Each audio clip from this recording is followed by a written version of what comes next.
Hello my dear students, welcome to learn easily channel. ಈ ಒಂದು ವಿಡಿಯೋದಲ್ಲಿ ನಾವು ರವೀಂದ್ರನಾಥ್ ಠಾಗೂರ್ರವರ ಒಂದು short story living or dead, ಈ ಒಂದು ಕಥೆಯ ಕನ್ನಡದ ಸರಳವಾದ ಸಾರಾಂಶವನ್ನು ಕಲಿಯೋಣ. ಲಿವಿಂಗ್ ಆರ್ ಡೆಡ್, ರವೀಂದ್ರನಾಥ್ ಠಾಗೂರ್ರವರ ಈ ಒಂದು ಶಾರ್ಟ್ ಸ್ಟೋರಿ ಕದಂಬಿನಿ ಎಂಬ ಒಬ್ಬ ವಿಧವೆಯ ಒಂದು ಸಾವಿನ ಕುರಿತಾದಂತಹ ಕಥೆಯಾಗಿರುತ್ತೆ. ಆಕೆ ತಾನು ಸತ್ತಿದ್ದೇನೆ ಅಂತ ಅಂದ್ಕೋತಾಳೆ, ಆಕೆ ಸಂಬಂಧಿಕರು ಸಹ ಸತ್ತಿದ್ದಾಳೆ ಅಂತ ಅಂದ್ಕೋತಾರೆ. ಆದರೆ ಅಚಾನಕ್ಕಾಗಿ ಆಕೆ ಬದುಕಿರ್ತಾಳೆ. ಕೊನೆಗೆ ತಾನು ಬದುಕಿದ್ದೇನೆ ಅನ್ನೋದನ್ನು ಸತ್ತು ತೋರಿಸುವಂತಹ ಒಂದು ಕಥೆಯಾಗಿರುತ್ತೆ. ಇಲ್ಲಿ ಮೊದಲಿಗೆ ನಾವು ಈ ಒಂದು ಲಿವಿಂಗ್ ಆರ್ ಡೆಡ್ ಕಥೆಯಲ್ಲಿ ಬರತಕ್ಕಂತಹ ಪಾತ್ರಗಳ ಒಂದು ವಿವರವನ್ನು ನೋಡೋಣ. ಈ ಕಥೆಯ ಒಂದು ಮುಖ್ಯ ಪಾತ್ರ ಅಂದಾಗ ಕಾದಂಬಿನಿ. ಈ ಕಾದಂಬಿನಿ ಅವಳು ಒಬ್ಬ ವಿಧವೆ ಮಹಿಳೆಯಾಗಿರ್ತಾಳೆ. ಆಕೆ ತನ್ನ ಭಾವನಾಗಿರ್ತಕ್ಕಂತಹ ಶಾರದಾ ಶಂಕರ್ರವರ ಮನೆಯಲ್ಲಿ ಇರ್ತಾಳೆ. ಆಕೆಯ ಒಂದು ಕುಟುಂಬದ ಯಾರೂ ಸಹ ಜೀವಂತ ಸದಸ್ಯರು ಇರೋದಿಲ್ಲ. ಆಕೆ ತನ್ನ ಭಾವನಾದಂಥ ಶಾರದಾ ಶಂಕರ್ ಅವರ ಮಗನಿಗೆ ಒಂದು ಲಾಲನೆ ಪಾಲನೆ ಆರೈಕೆ ಮಾಡ್ತಾ ಇರ್ತಾಳೆ. ಆ ಮಗುವಿನ ಮೇಲೆ ಅವಳಿಗೆ ಬಹಳ ಪ್ರೀತಿ ಇರುತ್ತೆ. ಏಕೆಂದರೆ ಅವಳಿಗೆ ಆ ಪ್ರೀತಿ ತೋರಿಸ್ತಕ್ಕಂತಹ ಏಕೈಕ ಒಂದು ರಕ್ತ ಸಂಬಂಧದ ವ್ಯಕ್ತಿ ಆ ಮಗು ಆಗಿರ್ತಾನೆ. ಹೀಗೆ ಒಂದು ದಿನ ರಾತ್ರಿ ತನ್ನ ಹೃದಯ ಬಡಿತ ನಿಂತು ಹೋಗಿರುತ್ತೆ. ಅವಳು ಸತ್ತಿದ್ದಾಳೆ ಅಂಥೇಳಿ ಅವಳ ಶವವನ್ನು 4 ಬ್ರಾಹ್ಮಣ ಸೇವಕರು ಸೇರಿ ಅವಳನ್ನು ಒಂದು ಸ್ಮಶಾನಕ್ಕೆ ಸುಡೋದಕ್ಕೆ ತಗೊಂಡೋಗ್ತಾರೆ. ಅವಳು ವಾಸ್ತವವಾಗಿ ಸತ್ತಿರೋದಿಲ್ಲ. ಆದರೆ ಅವಳು ಒಂದು ಟೆಂಪ್ರರಿಯಾಗಿ ಆಕೆಯ ಒಂದು ಹಾರ್ಟ್ ನಿಂತಿರುತ್ತೆ.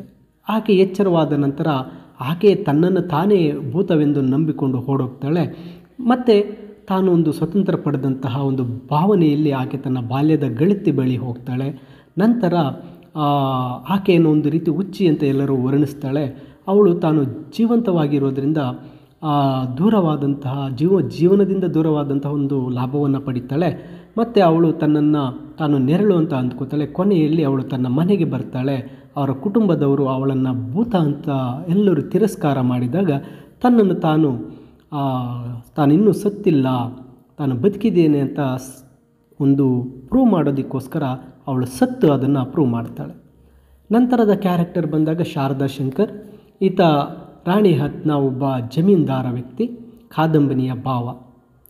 ಆತ ಅವನನ್ನು ಮೂರ್ಖನಲ್ಲ ಅಂತ ವರ್ಣಿಸ್ಕೊಳ್ತಾನೆ. ಮತ್ತು ಕಾದಂಬಿನಿಯ ಶವ ಮಾಯವಾಗಿದ್ದರ ಬಗ್ಗೆ ತನ್ನ ಒಂದು ಸೇವಕರು ಹೇಳಿದ ಭೂತದ ಕಥೆಯ ಬಗ್ಗೆ ಆರಂಭದಲ್ಲಿ ಒಂದು ರೀತಿ ಸಂಶಯ ಪಡ್ತಾನೆ. ಕಾದಂಬಿನಿ ಜಗತ್ತನ್ನು ತೊರೆದಿದ್ದಾಳೆ, ಅವಳು ಸತ್ತಿದ್ದಾಳೆ ಅಂತ ನಂಬುತ್ತಾನೆ. ಮತ್ತು ತನ್ನ ಮಗನ ಮೇಲಿನ ಲೌಕಿಕ ಬಂಧಗಳನ್ನು ಮುರಿಯುವಂತೆ ಅವಳ ಭೂತಕ್ಕೆ ಬೇಡಿಕೊಳ್ತಾನೆ. ನಂತರ ಶಾರದಾ ಶಂಕರ್ ಅವರ ಮಗ ಸತೀಶ್. ಶಾರದಾ ಶಂಕರ್ ಅವರ ಮಗ ಸತೀಶ್ ಕಾದಂಬಿನಿಯಿಂದ ಒಂದು ರೀತಿ ಬೆಳೆಯಲ್ಪಡ್ತಾನೆ. ಕಾದಂಬಿನಿಗೆ ಅವನು ಅಚ್ಚುಮೆಚ್ಚಿನವನಾಗಿರ್ತಾನೆ. ಅವಳ ಮರಣದ ನಂತರ ಮಗ ಸತೀಶ್ ಏನು ಮಾಡ್ತಾನೆ, ಜ್ವರದಿಂದ ಬಳಲ್ತಾ ಇರ್ತಾನೆ. ಪದೇ ಪದೇ ತನ್ನ ಅತ್ತೆಯನ್ನು ಕೂಗಿ ಕರೀತಾ ಇರ್ತಾನೆ. ಕಾದಂಬಿನಿ ಹಿಂತಿರುಗಿ ಬಂದಾಗ ಅವಳನ್ನು ಗುರುತಿಸ್ತಾನೆ. ಮತ್ತು ನೀವು ಸತ್ತು ಹೋಗಿ ವಾಪಸ್ ಬಂದಿದ್ದೀರಾ ಅಂತ ಕೇಳ್ತಾನೆ. ಮತ್ತು ಬೇರೆ ದೊಡ್ಡವರೆಲ್ಲರ ಒಂದು ರಿಯಾಕ್ಷನ್ಸನ್ನು ನೋಡಿ ಆತ ಭಯಭೀತನಾಗ್ತಾನೆ. ಮತ್ತು ಕಾದಂಬಿನಿಗೆ ನೀನು ಹೋಗು ಅಂತ ಹೇಳ್ತಾನೆ. ಇನ್ನು ಶಾರದಾ ಶಂಕರ್ ಅವರ ಪತ್ನಿ, ಸತೀಶ್ನ ತಾಯಿ, ಕಾದಂಬಿನಿಯ ನಾದಿನಿ. ಅವಳು ಒಂದು ರೀತಿ ಗಾಸಿಪ್ ಮತ್ತು ಕಾಡಾಟಗಳನ್ನು ಆಡ್ತಾ ಆನಂದಿಸ್ತಾ ಇರ್ತಾಳೆ. ಕಾದಂಬಿನಿ ಹಿಂತಿರುಗಿ ಬಂದಾಗ ಅವಳನ್ನು ನೋಡಿ ಭಯದಿಂದ ಮೂರ್ಛೆ ಹೋಗ್ತಾಳೆ. ಇನ್ನು ಜೋಗ್ಮಯ ಕಾದಂಬಿನಿಯ ಒಬ್ಬ ಬಾಲ್ಯದ ಗೆಳತಿಯಾಗಿರ್ತಾಳೆ. ಕಾದಂಬಿನಿಯ ಪತ್ರಗಳನ್ನು ಒಂದು ರೀತಿ ಒಬ್ರಿಗೊಬ್ರು ಹಂಚಿಕೊಂಡು ತುಂಬ ಹತ್ತಿರವಾಗಿರ್ತಾರೆ. ಆದರೂ ಅವರು ಆಗಾಗ್ಗೆ ಜಗಳ ಆಡ್ತಾ ಇರ್ತಾರೆ. ಕಾದಂಬಿನಿ ಸತ್ತು ಸ್ಮಶಾನದಿಂದ ಮತ್ತೆ ಬದುಕಿ ಬಂದ ನಂತರ ಕಾದಂಬಿನಿಯ ವಿಚಿತ್ರ ವರ್ತನೆಯನ್ನು ನೋಡಿ ಜಾಗ್ಮಯ ಒಂದು ರೀತಿ ವಿಸ್ಮಿತಳಾಗ್ತಾಳೆ. ಮತ್ತು ಆ ಜನರು ಏನು ಹೇಳ್ತಾ ಇದ್ದಾರೆ ಅನ್ನೋದನ್ನ ಕೇಳಿ ಕಾದಂಬಿನಿ ದೆವ್ವ ಅಂತ ಅಂದ್ಕೊಂಡು ಅವಳು ಆ ಮನೆಯಿಂದ ಹೋಗಬೇಕು ಅಂತ ಕಳಿಸ್ಕೊಡ್ತಾಳೆ. ನಂತರ ಶ್ರೀಪತಿ, ಜೋಗ್ಮಯಾಳ ಪತಿ, ಅವನು ಒಳ್ಳೆಯ ಸ್ವಭಾವದವನು ಮತ್ತು ಕಾದಂಬಿನಿಯ ಕುಟುಂಬದವರು ಅವಳನ್ನು ಕೆಟ್ಟದಾಗಿ ನಡೆಸ್ಕೊಂಡಿರಬೇಕು, ಅದಕ್ಕಾಗಿ ಅವಳು ಓಡಿ ಬಂದಿದ್ದಾಳೆ ಅಂತ ಅಂದ್ಕೋತಾನೆ. ಕೊನೆಗೆ ಅವಳು ಸತ್ತೋಗಿದ್ದಾಳೆ ಅಂತಕ್ಕಂತಹ ವಿಷಯವನ್ನು ತಿಳಿದು ಅದನ್ನು ತನ್ನ ಹೆಂಡತಿ ಜೋಗ್ಮಯಗೆ ಕಾದಂಬಿನಿ ಸತ್ತಿದ್ದಾಳೆ ಅಂತ ಅವನು ಹೇಳ್ತಾನೆ. ಜೋಗ್ಮಯಳನಿಗೆ ಮನವರಿಕೆ ಮಾಡಲು ಪ್ರಯತ್ನ ಮಾಡ್ತಾನೆ. ಇನ್ನು 4 ಬ್ರಾಹ್ಮಣ ಸೇವಕರು, ಇವರು ನಿತಾಯಿ, ಗುರುಚರಣ, ಬಿದು ಮತ್ತು ಬನಮಾಲಿ ಅಂತಕ್ಕಂಥವರು ಕಾದಂಬನಿಯ ಶವವನ್ನು ಸುಡೋ ಜಾಗಕ್ಕೆ ತೆಗೆದುಕೊಂಡು ಹೋಗ್ತಾರೆ. ಅಲ್ಲಿ ಅವರು ಬಿದು ಮತ್ತು ಬನಮಾಲಿ ಅಲ್ಲಿ ಶವವನ್ನು ಇಟ್ಟಿರ್ತಾರೆ. ಇನ್ನಿಬ್ಬರು ಆ ಶವವನ್ನು ಸುಡೋದಕ್ಕೆ ಕಟ್ಟಿಗೆ ತರಕ್ಕೆ ಹೋಗಿರ್ತಾರೆ. ಆ ಶವ ಚಲಿಸೋದನ್ನು, ಜೀವ ಬಂದಿರೋದನ್ನು ನೋಡಿ ಅವರು ಭಯಬಿದ್ದು ಓಡಿ ಹೋಗ್ತಾರೆ. ಅವರೆಲ್ಲರೂ ನಂತರ ಪೊಲೀಸರಿಂದ ನಾವೊಂದು ಟಾರ್ಚರ್ ತಪ್ಪಿಸ್ಕೊಳ್ಳೋದಕ್ಕೆ ಆ ಶಾರದಾ ಶಂಕರ್ ಬಳಿ ಹೋಗಿ ದೇಹವನ್ನು ನಾವು ಸುಟ್ಟಾಕಿದ್ದೇವೆ ಅಂತ ಹೇಳಿ ಸುಳ್ಳು ಹೇಳಿಬಿಡ್ತಾರೆ. ಈಗ ಈ ಒಂದು ಕಥೆಯ ಒಂದು ಪ್ರಾರಂಭಕ್ಕೆ ಬರೋಣ. ಈ ಕಥೆಯು ಕಾದಂಬನಿಯ ಕುಟುಂಬ ಮತ್ತು ಆಕೆಯ ಒಂದು ಕಷ್ಟಗಳ ಘಟನೆಗಳಿಂದ ಇದು ಪ್ರಾರಂಭ ಆಗುತ್ತೆ. ಅವಳ ಒಂದು ಸುತ್ತಲೂ ಕೇಂದ್ರೀಕರಿಸುತ್ತೆ. ಕಾದಂಬನಿ ಮತ್ತು ಜೋಗ್ಮಯಿ ನಡುವಿನ ಸ್ನೇಹ ಈ ಕಥೆಯನ್ನು ಓದ್ತಕ್ಕಂಥವರ ಮನಸ್ಸನ್ನು ಒಂದು ರೀತಿ ಖುಷಿಪಡಿಸುತ್ತೆ. ಈ ಕತೆ ರಾಣಿಹತ್ನ ಜಮೀನ್ದಾರರಾದಂತಹ ಶಾರದಾ ಶಂಕರ್ ಬಾಬು ಅವರ ಕುಟುಂಬದ ಪರಿಚಯದೊಂದಿಗೆ ಪ್ರಾರಂಭ ಆಗುತ್ತೆ. ಇಲ್ಲಿ ರಾಣಿಹಟ್ ಜಮೀನ್ದಾರರಾದ ಶಾರದಾ ಶಂಕರ್ ಮನೆಯಲ್ಲಿ ವಿಧವೆಯಾಗಿರ್ತಕ್ಕಂತಹ ಕಾದಂಬನಿಗೆ ತಂದೆಯ ಕಡೆಯಿಂದ ಯಾವುದೇ ಸಂಬಂಧಿಕರು ಇರೋದಿಲ್ಲ. ಅವರೆಲ್ಲರೂ ಒಬ್ಬೊಬ್ಬರ ನಂತರ ಒಬ್ಬೊಬ್ಬರು ಸತ್ತು ಹೋಗಿರ್ತಾರೆ. ಹಾಗೆಯೇ ಗಂಡನ ಮನೆಯಲ್ಲಿ ಕೂಡ ಅವಳನ್ನು ನೋಡಿಕೊಳ್ಳಲು ಯಾರೂ ಇರೋದಿಲ್ಲ. ಗಂಡನಾಗಲಿ ಮಗನಾಗಲಿ ಇರೋದಿಲ್ಲ. ಅವಳ ಬಾಮೈದ ಆಗಿರ್ತಕ್ಕಂಥ ಶಾರದಾ ಶಂಕರ್ ಅವರ ಮಗು ಅವಳಿಗೆ ಬಹಳ ಪ್ರೀತಿಯ ಮಗುವಾಗಿರುತ್ತೆ. ಮಗು ಹುಟ್ಟಿದ ನಂತರ ಅವನ ತಾಯಿ ಬಹಳ ಸಮಯದವರೆಗೆ ಅನಾರೋಗ್ಯದಿಂದ ಬಳಲ್ತಾ ಇರುವಾಗ ಕಾದಂಬನಿ ಏನು ಮಾಡ್ತಾಳೆ, ಆ ಮಗುವನ್ನು ಸಾಕಿರ್ತಾಳೆ. ಒಬ್ಬ ಮಹಿಳೆ ಇನ್ನೊಬ್ಬರ ಮಗುವನ್ನು ಸಾಕಿದಾಗ ಆ ಮಗುವಿನ ಮೇಲೆ ಅವಳ ಪ್ರೀತಿ ಇನ್ನಷ್ಟು ಹೆಚ್ಚಾಗಿರುತ್ತೆ. ಏಕೆಂದರೆ ಅದೊಂದು ರೀತಿ ಬಂಧುತ್ವದ ಹಕ್ಕಲ್ಲ, ಅದೊಂದು ಕೇವಲ ಪ್ರೀತಿಯ ಹಕ್ಕಾಗಿರುತ್ತೆ.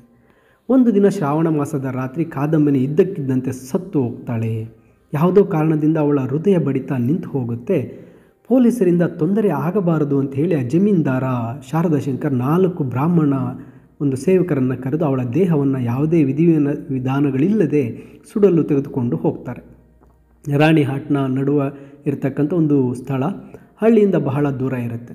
ಅಲ್ಲೊಂದು ಕೆರೆ ಮತ್ತು ಒಂದು ದೊಡ್ಡ ಆಲದ ಮರವನ್ನು ಬಿಟ್ಟರೆ ಮತ್ತೇನೂ ಇರೋದಿಲ್ಲ. ಆ 4 ಜನರು ದೇಹವನ್ನು ಗುಡಿಸಲಿಗೆ ತೆಗೆದುಕೊಂಡು ಹೋಗಿ ಇಡ್ತಾರೆ. ಆ ದೇಹನ ಸುಡೋದಕ್ಕೆ ಕಟ್ಟಿಗೆಗಾಗಿ ತರೋದಕ್ಕೆ ಹೋಗ್ತಾರೆ. ಆ ಸಮಯದಲ್ಲಿ ಒಂದು ಸ್ವಲ್ಪ ಟೈಮ್ ತಗೊಳ್ತಾ ಇರುತ್ತೆ. ಆದ್ದರಿಂದ ಅವರಲ್ಲಿ ಇಬ್ಬರು ಅಲ್ಲಿ ಇರ್ತಾರೆ, ನಿತಾಯಿ ಮತ್ತು ಗುರುಚರಣ್ ಇರ್ತಾರೆ. ಅವರು ವೆಯ್ಟ್ ಮಾಡ್ತಾ ಇರ್ತಾರೆ, ಯಾಕೆ ಇಷ್ಟು ಲೇಟ್ ಆಗ್ತಾ ಇದೆ ಅಂತ ಅಂದ್ಕೋತಾರೆ. ಇಲ್ಲಿ ಬಿದು ಮತ್ತು ಬನಮಾಲಿ ದೇಹವನ್ನು ಇಲ್ಲೇ ಕಾಯೋದಕ್ಕೆ ಕುಳಿತಿರ್ತಾರೆ. ಅದು ಶ್ರಾವಣ ಮಾಸ, ಕತ್ತಲ ರಾತ್ರಿ, ತುಂಬ ಮೋಡಗಳಿರುತ್ತೆ, ಆಕಾಶದಲ್ಲಿ ನಕ್ಷತ್ರಗಳು ಸಹ ಇರೋದಿಲ್ಲ. ಅವರು ಬೆಂಕಿ ಕಡ್ಡಿಗಳು ಮತ್ತು ದೀಪಗಳು ಅಲ್ಲಿ ಉರಿತಾ ಇರೋದಿಲ್ಲ. ಬೆಂಕಿ ಕಡ್ಡಿಗಳು ಎಲ್ಲ ತೇವ ಆಗಿರುತ್ತೆ. ಸ್ವಲ್ಪ ಸಮಯದ ನಂತರ ಏನಾಗುತ್ತೆ, ಅವರು ಆ ಕಾದಂಬರಿಯ ದೇಹ ಸ್ವಲ್ಪ ಅಲುಗಾಡ್ತಾ ಇರೋದನ್ನು ನೋಡ್ತಾರೆ. ಒಂದು ಕಡೆಯಿಂದ ಇನ್ನೊಂದು ಕಡೆಗೆ ತಿರುಗದಂತೆ ಅವರಿಗೆ ಕಾಣಿಸುತ್ತೆ. ಅದನ್ನು ನೋಡಿದಂತಹ ಅವರಿಬ್ಬರು ಗುಡಿಸಲಿಂದ ಹೊರಗಡೆ ಓಡಿ ಹೋಗ್ತಾರೆ ಮತ್ತು ಅವರು ಆ ಗ್ರಾಮದ ಕಡೆಗೆ ಬಂದುಬಿಡ್ತಾರೆ. ಸುಮಾರು 3 ಮೈಲಿಗಳಷ್ಟು ದೂರ ಓಡಿದ ನಂತರ ಅವರು ತಮ್ಮ ಇನ್ನಿಬ್ಬರು ಸೇವಕರು ದೀಪದೊಂದಿಗೆ ಹಿಂತಿರುಗ್ತಾರನ್ನು ನೋಡ್ತಾರೆ. ಅವರು ವಾಸ್ತವವಾಗಿ ಬೀಡಿ ಸೇದಲು ಹೋಗಿರ್ತಾರೆ. ಆದರೆ ಅವರು ಮರವನ್ನು ಕತ್ತರಿಸಲಾಗದೆ ಮತ್ತು ಅದನ್ನು ತಕ್ಷಣ ತರಕ್ಕೆ ಆಗಲಿಲ್ಲ ಅಂತ ಹೇಳ್ತಾರೆ. ಬಿದು ಮತ್ತು ಬನಮಾಲಿ ಗುಡಿಸಲಿನಲ್ಲಿ ಶವ ಕದಲ್ತಾ ಇತ್ತು, ಆ ಕಡೆಯಿಂದ ಈ ಕಡೆ ಹೊರಳ್ತಾ ಇತ್ತು ಅಂತ ಅವರಿಗೆ ಹೇಳ್ತಾರೆ. ನಿತಾಯಿ ಮತ್ತು ಗುರುಚರಣ್ ಆ ಕಥೆಯನ್ನು ನಂಬೋದಿಲ್ಲ. ತಮ್ಮ ಕರ್ತವ್ಯವನ್ನು ಬಿಟ್ಟು ಅವರು ಇಲ್ಲಿಂದ ಓಡಿ ಬಂದವರಿದ್ದಕ್ಕೆ ಅವರು ಕೋಪ ಮಾಡ್ಕೋತಾರೆ. 4 ಮತ್ತೆ ಆ ಗುಡಿಸಲಿಗೆ ಬರ್ತಾರೆ. ಆ ಗುಡಿಸಲಿಗೆ ಬಂದಾಗ ಅಲ್ಲಿ ದೇಹ ಮಾಯವಾಗಿಬಿಟ್ಟಿರುತ್ತೆ. ಗುಡಿಸಲಿನ ಬಾಗಿಲಿನಲ್ಲಿ ಅವರು ಅಲ್ಲಿದ್ದಂಥ ಕೆಸರಿನಲ್ಲಿ ಹೊಸದಾಗಿ ಆ ಮಹಿಳೆಯ ಹೆಜ್ಜೆ ಗುರುತುಗಳನ್ನು ನೋಡ್ತಾರೆ. ಶಾರದಾ ಶಂಕರ್ ಇದನ್ನು ನಂಬೋದಿಲ್ಲ ಅಂತ ಹೇಳಿ, ಆ ಭೂತದ ಕಥೆಯನ್ನು ಅವರು ನಂಬೋದಿಲ್ಲ ಅಂತ ಹೇಳಿ ಆ 4 ಸೇರಿ ಏನು ಮಾಡ್ತಾರೆ, ಆ ದೇಹವನ್ನು ನಾವು ಸುಟ್ಟು ಹಾಕಿದ್ದೀವಿ ಅಂತ ಹೇಳಲು ಅವರು ಡಿಸೈಡ್ ಮಾಡ್ಕೋತಾರೆ. ನಂತರ ಇಲ್ಲಿ ಕಾದಂಬನಿ ಸತ್ತೋಗಿರಲ್ಲ, ಅವಳ ಒಂದು ಹಾರ್ಟ್ ಒಂದು ಕ್ಷಣ ಕಾಲ ನಿಂತು ಹೋಗಿ ಆಕೆ ಒಂದು ಸತ್ತ ಹಾಗೆ, ಅವಳು ಪ್ರಜ್ಞೆ ಕಳೆದುಕೊಂಡ ಹಾಗೆ ಆಗಿರುತ್ತೆ. ಅವಳಿಗೆ ಪ್ರಜ್ಞೆ ಬಂದಾಗ ಸುತ್ತಲೂ ದಟ್ಟವಾದ ಕತ್ತಲೆ ಇರುತ್ತೆ ಮತ್ತು ಸಾಮಾನ್ಯವಾಗಿ ಅಲ್ಲಿ ಅದು ಮಲಗುವ ಜಾಗ ಅಲ್ಲ ಅಂತ ಆಕೆಗೆ ಗೊತ್ತಾಗುತ್ತೆ. ತನ್ನ ಅತ್ತಿಗೆಯನ್ನು ಅಕ್ಕ ಎಂದು ಕರೆದರೂ ಕತ್ತಲೆಯಿಂದ ಯಾವುದೇ ಉತ್ತರ ಬಂದಿರೋದಿಲ್ಲ. ನಂತರ ಅವಳು ತಾನು ಅಲ್ಲಿಂದ ಎದ್ದೇಳ್ತಾಳೆ. ಅವಳಿಗೆ ಒಂದು ರೀತಿ ನೋವು ಮತ್ತು ಉಸಿರುಗಟ್ಟಿರತಕ್ಕಂತಹ ಭಾವನೆ ನೆನಪಾಗುತ್ತೆ. ಎಲ್ಲವೂ ಕಪ್ಪು ಬಣ್ಣಕ್ಕೆ ಆಕೆ ಸುತ್ತಲ ಕಾಣಿಸ್ತಾ ಇರುತ್ತೆ. ಆ ನಿರ್ಜನ ಪ್ರದೇಶ ಮತ್ತು ಆ ಕತ್ತಲ ಸ್ಥಳವು ಯಮಲೋಕ ಅಂತ ಏನು ಮಾಡ್ತಾಳೆ ಕಾದಂಬರಿ ಭಾವಿಸ್ಕೋತಾಳೆ.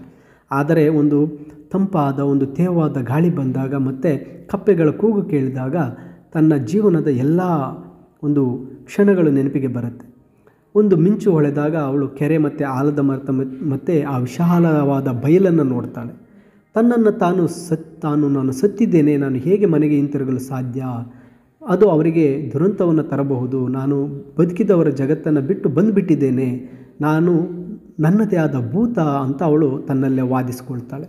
ಅವಳು ಮನುಷ್ಯ ಸಮಾಜದ ಸದಸ್ಯಳಲ್ಲ, ಆದರೆ ತನ್ನದೇ ಆದ ಭೂತ ಅಂತ ಭಾವಿಸ್ಕೊಂಡು ಆ ಆಲೋಚನೆಯಿಂದ ಅವಳೇನು ಮಾಡ್ತಾಳೆ, ಜಗತ್ತಿಗೆ ಸಂಬಂಧಿಸಿದ ಎಲ್ಲ ಬಂಧಗಳನ್ನು ನಾನು ಕಳ್ಕೊಂಡ್ಬಿಟ್ಟಿದ್ದೇನೆ ಅಂತ ಅಂದ್ಕೋತಾಳೆ.